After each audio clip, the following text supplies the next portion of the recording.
Apa kabar anak-anak? Kali ini kita masuk ke materi teks prosedur.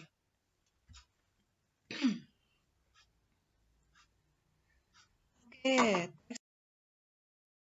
pengertiannya adalah teks yang berisi langkah-langkah atau tahapan-tahapan yang harus dipenuhi dalam melakukan suatu kegiatan. Tujuan teks prosedur adalah menjelaskan kegiatan yang harus dilakukan agar pembaca dapat membuat sesuatu, melakukan suatu pekerjaan, atau menggunakan suatu alat secara tepat. Dalam kehidupan sehari-hari banyak kalian temukan teks prosedur. Misalnya, di kemasan mie instan. Kalian lihat di balik kemasan pasti ada cara memasak mie instan. Nah, itu contoh dari teks prosedur yang kita dapat temukan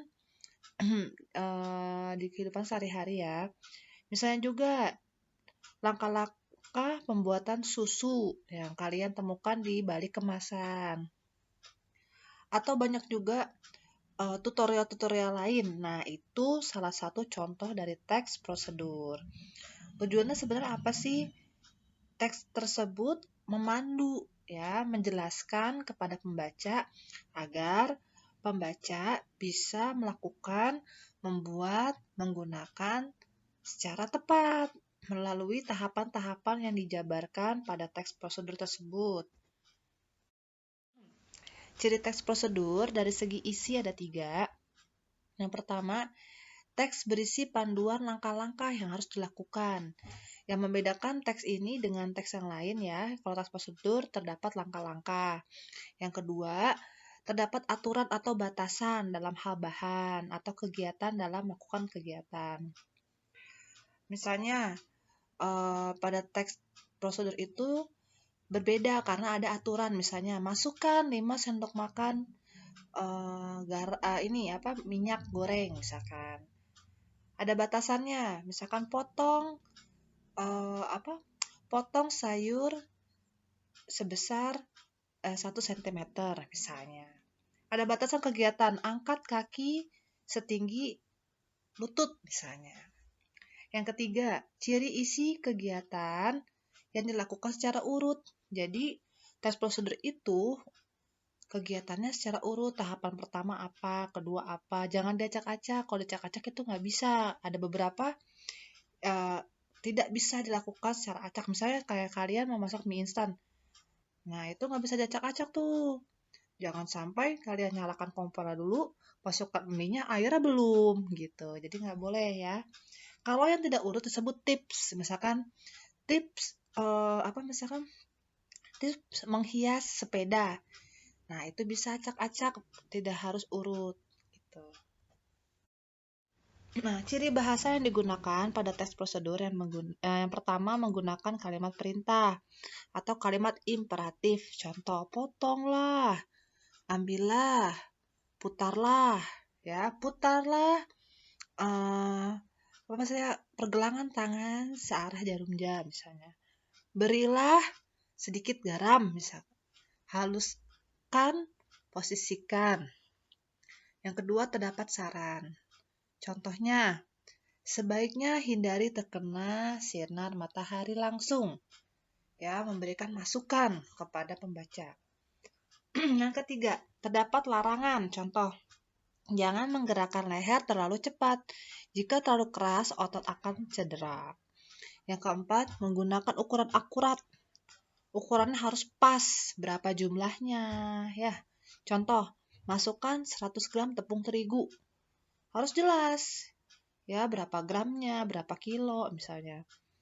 Haluskan 5 siung bawang merah. Ada jelas di sini 5 siung ya, ada batasan, ada ukurannya.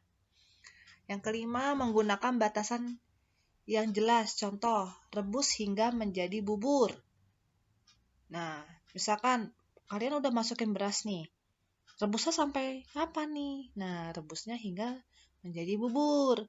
Atau goreng ayam hingga kecoklatan. Ada batasnya hingga kecoklatan gitu. Ada batasannya di teks tersebut ya.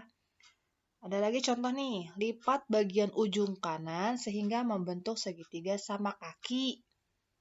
Potong pipa sepanjang 5 cm. Itu ada batasannya ya. Jenis teks prosedur ada 3. Yang pertama, teks prosedur cara membuat sesuatu. Misalnya cara membuat nasi goreng, cara membuat misalnya layang-layang ya.